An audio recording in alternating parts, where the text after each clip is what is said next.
Mais on va commencer par prendre la direction de la France aujourd'hui. On va consacrer notre duel à la campagne pour les élections présidentielles. Premier tour de ces élections, c'est le 10 avril. C'est dans un tout petit peu plus de 2 mois maintenant. On va en débattre avec Benjamin Billard. Il est docteur en sciences politiques. Il est auteur de plusieurs ouvrages, notamment sur l'extrême droite. Il est chargé de recherche au CRISP, le Centre de recherche et d'information sociopolitique. Et aussi avec Démétrio Scagliola, qui est rédacteur en chef des journaux du groupe Sud Info, notamment La Capitale pour la région bruxelloise. Bonjour Démétrio Scagliola, je commence avec vous. L'impression que ça donne pour l'instant quand on suit cette campagne à distance, c'est que ça ressemble un peu à une mêlée ouverte comme au rugby. On échange beaucoup de coups, ça part dans tous les sens. C'est assez confus et on ne voit pas très bien où est le ballon. Est-ce que vous êtes d'accord avec cette image ? Je vois que j'ai affaire à un connaisseur en rugby, mais aujourd'hui je pense qu'on peut parler d'un demi d'ouverture. Donc il y a un demi d'ouverture qui s'est un peu déclaré, sans se déclarer, c'est évidemment Emmanuel Macron, qui n'est toujours pas candidat à 2 mois du premier tour, mais qui a allé faire de la campagne électorale française en se promenant à l'Est. Il est allé dicter son tempo, il est allé faire de la vraie politique, lui, pendant que les autres font de la chasse au sondage, et donc il est allé se frotter au grand. C'est tout à fait classique dans la politique française, on l'a vu avec Sarkozy dans l'affaire géorgienne et d'autres, et donc effectivement, sans être candidat, il déplace tous les projecteurs sur lui, et il fait passer les autres pour des avants, c'est un terme de rugby que vous connaissez peut-être, c'est-à-dire ceux vraiment qui sont aux premières loges de la mêlée et qui s'échangent les coups.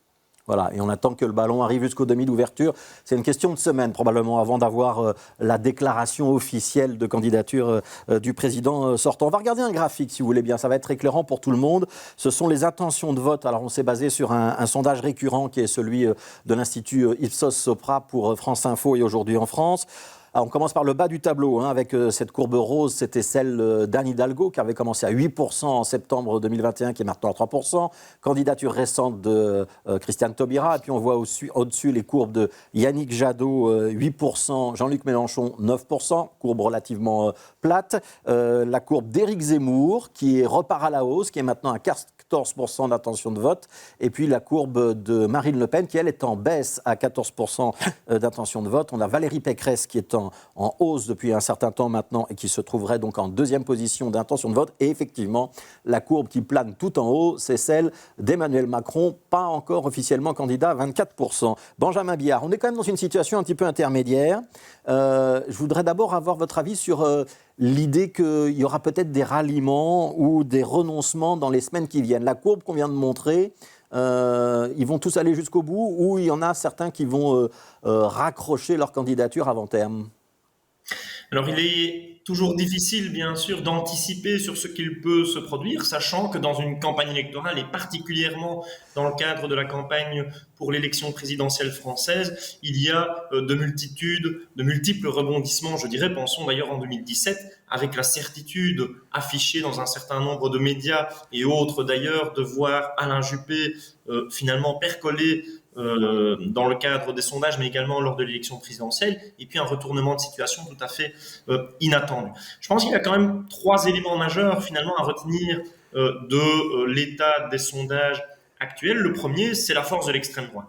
La force des extrêmes droites, je devrais d'ailleurs dire, dans le sens où on est habitué en France depuis plusieurs décennies à avoir une extrême droite fluctuante en termes électoraux. N'oublions évidemment pas que Jean-Marie Le Pen en 2002, Marine Le Pen en 2017 parvient à accéder au 2e tour de la présidentielle, mais on est aujourd'hui face à une extrême droite divisée dans une certaine mesure, avec d'un côté Éric Zemmour, de l'autre Marine Le Pen, et un passage de soutien de l'un à l'autre. Ils ont été assez nombreux, Monsieur Pelletier, Monsieur Collard... Ouais. Je vous interromps, Benjamin Billard, parce que je voudrais justement vous interroger précisément là-dessus, puisque vous avez écrit sur les extrêmes droites en Europe.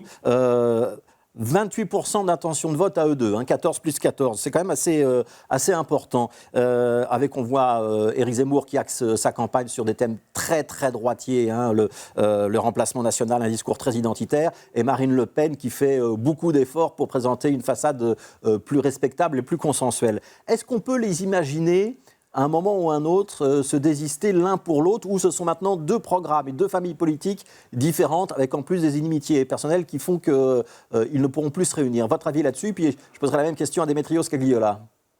Alors pour moi, il s'agit bien d'une seule et même famille politique, une famille d'extrême droite, tant pour Madame Le Pen que pour Monsieur Zemmour, avec des partis bien entendu différents, des programmes qui ne sont d'ailleurs pas encore finalisés pour l'un comme pour l'autre, mais qui en réalité se recoupent très nettement pour l'un comme pour l'autre, sur les propositions. Pour celles qui sont déjà connues, en tout cas, on voit qu'il y a vraiment un recoupement très important à ce niveau-là. La grande différence, c'est plutôt celle du style adopté, du discours, d'une manière assez générale, où effectivement Éric Zemmour semble plus fidèle peut-être à une extrême droite plus traditionnelle, telle qu'incarnée par Jean-Marie Le Pen, alors que Marine Le Pen, elle, essaye de moderniser un petit peu le parti sur ce plan-là. C'est pas nouveau, c'est depuis 2011 finalement, lorsqu'elle accède à la présidence du parti au mois de janvier, qu'elle essaye déjà finalement de lisser un petit peu le discours du Front National. Mais véritablement, il n'y a pas de grande différence sur le fond, je dirais, entre les deux programmes. Certainement, des petites propositions qui vont varier, notamment avec des accents plus sociaux, peut-être parfois pour Marine Le Pen, mais fondamentalement sur les questions sécuritaires, sur les questions migratoires ou politiques, dans le sens où il y a cette volonté de rendre confiance à la population en instaurant des référendums d'initiative populaire, par exemple. On a là effectivement des partis qui se recoupent très nettement. Oui. Alors, même question, Demetrio Scagliola, est-ce que vous voyez ces deux extrêmes droites se réunir à un moment ou pas? Et allez, je vous provoque un petit peu, sans jouer à Madame Irma, entre l'extrême droite brute de décoffrage et l'extrême droite qui a mis une belle robe pour qu'on ne voit pas trop quelle est l'extrême droite, laquelle a le plus de chances de se retrouver le soir de l'élection devant l'autre? Mais pour répondre à votre première question sur une réunification, je n'y crois pas. Je pense que le fait que les programmes et les valeurs soient les mêmes n'empêchera pas que les deux compétiteurs iront jusqu'au bout. Hein, on a déjà vu dans la droite traditionnelle française des gens qui avaient des programmes assez proches, hein, souvenez-vous Balladur-Chirac ou d'autres, qui allaient jusqu'au bout, parce que l'élection présidentielle française, c'est un combat de valeurs, mais c'est un combat de personnalité. Donc je ne vois pas aujourd'hui qui pourrait se désister l'un pour l'autre. Vous savez, ce week-end, et je vais répondre à votre deuxième question, hein, sur qui je vois, même si je n'ai pas de boule de cristal, ce week-end, les candidats ont passé leur temps à s'échanger des invectives assez terribles. D'ailleurs, surtout Marine Le Pen envers Éric Zemmour. Donc Marine Le Pen, c'est décrite comme quelqu'un qui s'adressait aux défavorisés, alors qu'Éric Zemmour restait sur des thématiques très identitaires. Fait assez rare, quand même, la fille de Jean-Marie Le Pen a traité les supporters de Zemmour de nazis et de catholiques intégristes. En tout cas, elle en a pointé parmi les rangs des supporters de Zemmour, ce qui venant de l'ancienne patronne du FN est quand même assez particulier. Donc on voit que là, c'est coup pour coup. Le fait que Zemmour se rapproche dans les sondages ne va pas adoucir Marine Le Pen. Et donc, vous savez, Fabrice, que nous, les journalistes, on n'aime pas faire des pronostics, mais comme vous m'avez lancé quand même le défi, je vais le faire. Je pense que l'appareil, la tradition et l'expérience de ces candidatures devraient, au bout du compte, plutôt profiter à Marine Le Pen qu'à Éric Zemmour, même s'il n'est absolument pas certain qu'un de ces deux-là se retrouve au second tour. Ouais, donc pour l'instant, le second tour, il est plutôt entre Emmanuel Macron et Valérie Pécresse, la candidate des Républicains. Maintenant, les sondages, ce n'est pas l'élection. Hein. On le rappelle, ce sont que des photos à un moment donné. Ça n'a pas de caractère prédictif. Benjamin Billard, je voudrais vous interroger sur un deuxième niveau de lecture de cette lutte, à la fois entre Éric Zemmour et Marine Le Pen, mais aussi peut-être entre la multitude des candidats de gauche. C'est aussi une lutte pour asseoir un leadership pour, après l'élection présidentielle, savoir qui sera le patron de l'extrême droite en France et savoir qui sera le patron de la gauche en France pour viser les élections d'après. Il y a de ça aussi dans cette campagne ? Il y a effectivement, je pense, ici un enjeu qui d'ailleurs, pour l'extrême droite, ne se jouera pas nécessairement entre Marine Le Pen et Éric Zemmour. A priori, ce sont effectivement les deux figures marquantes aujourd'hui. On voit ici un mouvement qui s'opère de la part de Marion Maréchal notamment. Est-ce qu'elle vise l'élection, l'échéance suivante, voire encore un peu plus loin pour tenter, dans un ultime effort peut-être, de fédérer... Alors, fédérer les droites, l'expression d'Éric Zemmour est sans doute un peu impropre, mais je dirais fédérer les extrêmes droites et les droites radicales plus largement. Là, effectivement, il y a peut-être un enjeu à espérer. N'oublions pas que, peut-être davantage pour le Rassemblement national que pour le parti Reconquête d'Éric Zemmour, tout de suite après l'élection présidentielle, il y a un autre enjeu qui est celui de l'élection législative, avec cette volonté du Rassemblement national notamment de tenter de former enfin un groupe politique au sein de l'Assemblée nationale, ce qu'elle n'avait pas réussi à faire. C'était d'ailleurs pour moi le principal échec en 2017 lors des dernières élections au niveau national.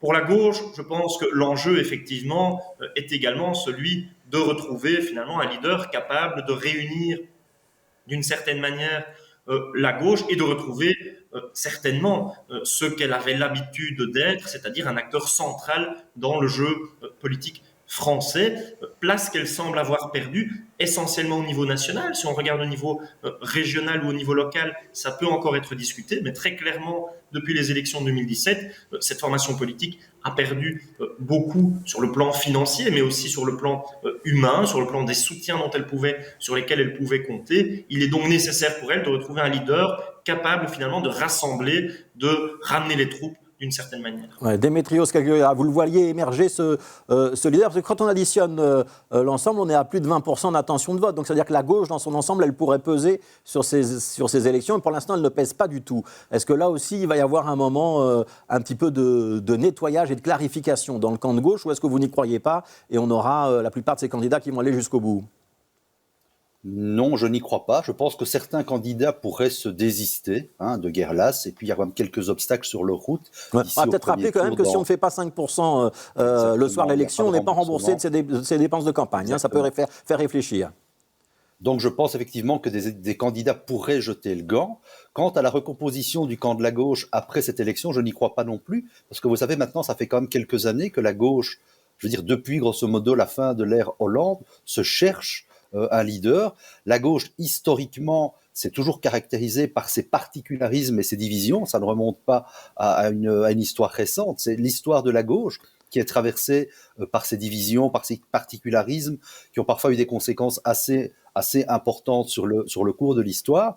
Et donc, je n'y crois pas. Je ne vois pas de figure émerger. Je pense que le champ aujourd'hui est complètement bouché pour la gauche, entre la droite et l'extrême droite, qui a ses représentants, entre Emmanuel Macron qui représente le centre-gauche, centre-droit, à lui tout seul, l'espace est très très très clairement bouché pour la gauche. Oui, une dernière question, Valérie Pécresse, Emmanuel Macron, c'est le second tour auquel on doit s'attendre?